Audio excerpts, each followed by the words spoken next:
Russia just announced in the last week that they have legalized Bitcoin mining. I saw that. Okay. The same week, Norway has announced they are putting together legislation to ban Bitcoin mining. And the same week that the UK has announced that they are cracking down on free speech. You can't say anything hateful online or they will arrest you and throw you in a cage. Yes. So I don't know what the fuck's happening in the world, but we're living in trying times. But, given that, it's very interesting because we talked about block space and nation state. So let's go to that. The existing global financial system, which has Fedwire as the base layer of that. Okay. So at the end of the day, Fedwire, the world runs on the Fedwire. So banks, as they settle with each other around the world, really large corporations are moving money. Fedwire is the mechanism that has that. You and I don't have access to Fedwire, but the banks do, right? Very interestingly, I just saw the stats again this morning.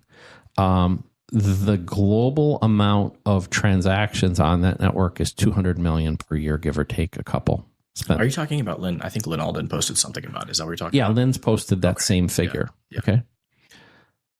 But here's what's interesting.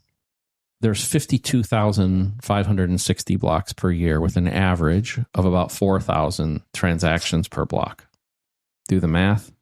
That's 200 million base layer resolutions available on the Bitcoin network. Interesting. So with only a couple % difference, the number of transactions available on the Bitcoin network at the base layer is identical to what the Fedwire runs on. Mm-hmm. Now, the difference between the Bitcoin network and the Fedwire, though, is the Fedwire could theoretically increase the number of transaction throughput they have. Bitcoin cannot. So that block space, which is perfectly adequate as the base layer of money for the world, it's already been proven. Mm-hmm. But it's finite. So if you are Norway, and I'm going to just make this number up, Norway is 0.5% of the world's economy. Well, it would be pretty important for them to control 0.5% of the world's block space. Yeah. If they don't, they are now captive and beholden to somebody else who does have that block space. So what you're making the argument that it's a matter of national security, that this is correct. Wow. It's really an extension. Yeah. I mean, Jason Lowry, and he's on software. What I'm trying to do is say there's another layer of that here. It's not really about the hash. Are we allowed to even say that on the pod? Like, are they going to ban us from talking? Let's find out. We'll find out, won't we? So my wife and I already had the conversation too. If I disappear, she has a phone number to call. And by the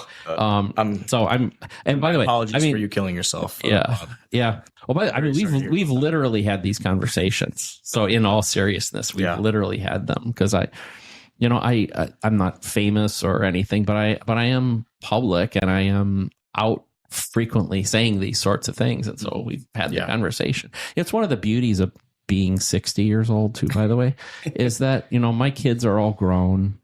And if they take me out tomorrow, I've lived a great life. I've done a lot of things I'm really happy I was able to accomplish and I'm proud of. Mm-hmm. And I'm okay with that. I don't want it, just to be clear. I'm not asking for it. But there's a certain freedom that comes as you get a little older to say, fuck it.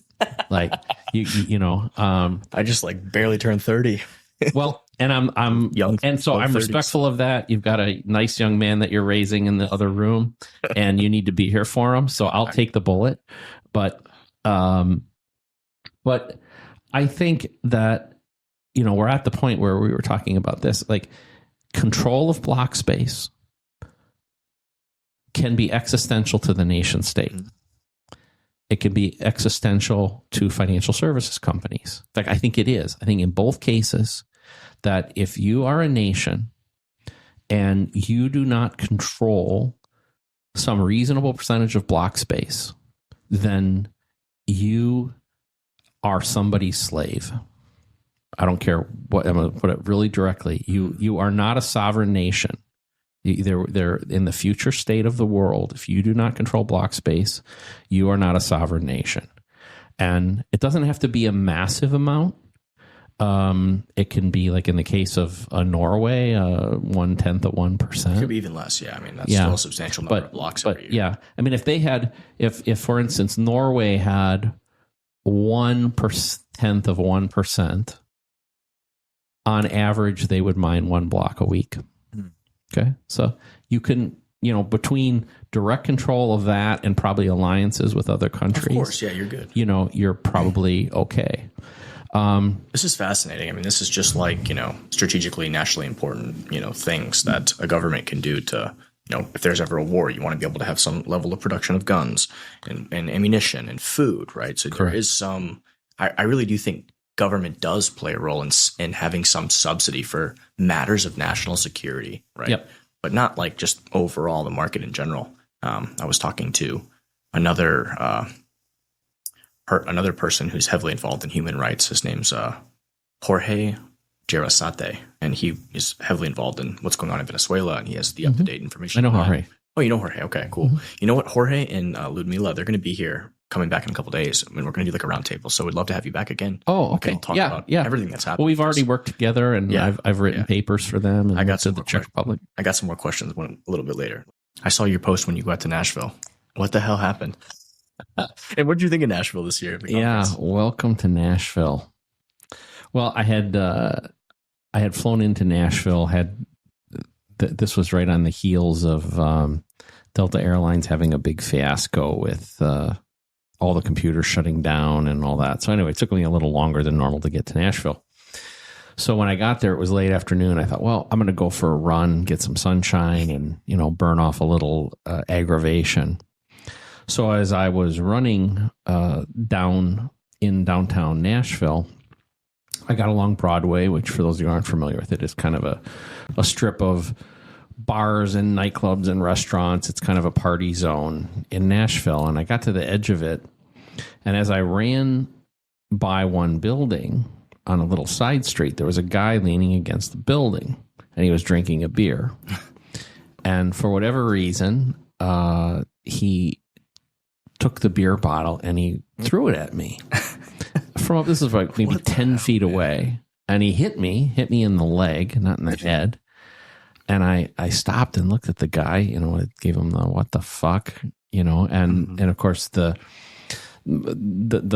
testosterone is raging, and, and so my first reaction is I'm going to go beat the shit out of this fucker, right? So and then I realized, just kind of a look around, there was other shady looking characters in the area. He didn't look mentally stable. Yeah. And thought, well, let's say this is just like I took one step toward him, and then better judgment, I turned around and I ran away. But yeah, honestly, pretty disappointed in Nashville. And I noticed the conference isn't even returning to Nashville, so I don't know what happened. I know there were a few other incidents. Rumor is you guys may have had a run-in or two yourself, but yeah, we had an Airbnb, and the Airbnb host didn't. I guess they use this app called Latch to let you in with like a Bluetooth on your phone, and that you have to like permission your email. And like there was three or four of my team that I had at the reservation, and we all provided our email, but the host didn't, provide the Latch access. So we show up late at night, and we're outside, and it's a little sketchy outside, and we can't reach this guy. So we're sitting outside for like 5 hours, like 5 hours. We couldn't get into the room. Somebody finally there was like the homeless population was coming up, like harassing us, and then finally somebody let us into the building itself, but we were just like in the lobby for hours. We couldn't. So we actually went and like the building had like a gym. So the security guard let us into the gym. So we just got to work out at like 1 o'clock in the morning. Just finally contacted Airbnb, escalated through 15 levels of support to get somebody who could actually contact the host directly via his phone number, just blow him up in the middle of the night, Yeah. Wow. So that's what happened. But there was great aspects of the conference in Nashville, I thought, but again, I'm partial towards Miami, but it was just a different experience. Las Vegas next year is going to be a lot of fun, I'm sure. But Yeah. I've spent a lot of time in Vegas, both personally and at different conferences. Mm-hmm. In fact, an interesting story related back to Bitcoin a little bit. I talked earlier about me being in the personal computer industry. Well, there was a show in Vegas called Comdex. It ran from 1978 or 1979 till about 2005. And it was focused on the personal computer industry. I think I went the first time I went was about 1987. And at the time I went in 1987 or so, it was roughly the same size as the Bitcoin conference. Really? About 25,000 people. Wow. By 1998, the conference was 225,000 people. I can't even fathom. I mean, like, for one conference. Going to like these different conferences and watching it grow over time is like, yeah, I can't even fathom what it's become.